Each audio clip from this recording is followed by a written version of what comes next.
And the problem with fear mongering with regard to the border is precisely that it evades what the real dangers in the world are. And as bad as things are at the border, the people who are trying to draw a comparison between what Hamas did to Israel and the migrants coming across the border with Mexico, what that comparison so trivializes what happened in Israel that any Israeli who's dealing with the reality of the war that's now being fought there, who's dealing with, having lost loved ones, who's dealing with missiles, rockets raining down on them from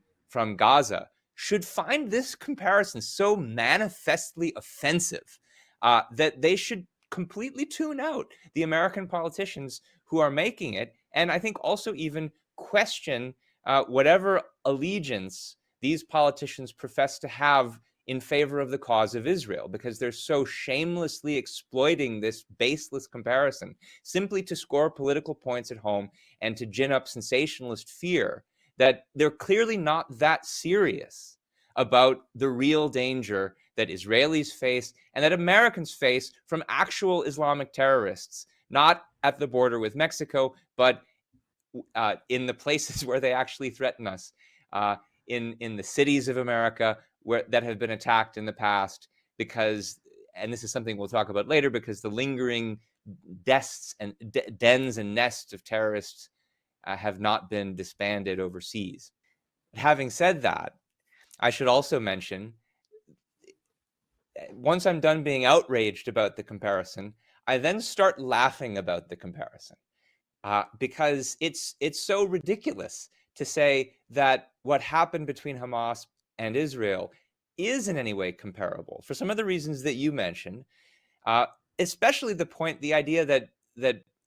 we're supposed to take this as a data point of the problem with an open border. The border between Gaza and Israel is probably the most closed border in the world, maybe leaving aside the one between North Korea and South Korea in the demilitarized zone. It's heavily fortified, constantly monitored by Israeli intelligence. It's also, by the way, a very small border, only about 37 miles, and so theoretically should be relatively easy to contain and defend against.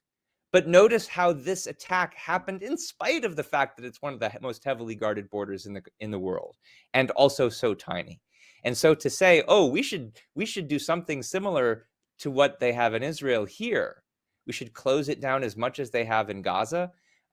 along a border that's 1,900 miles long.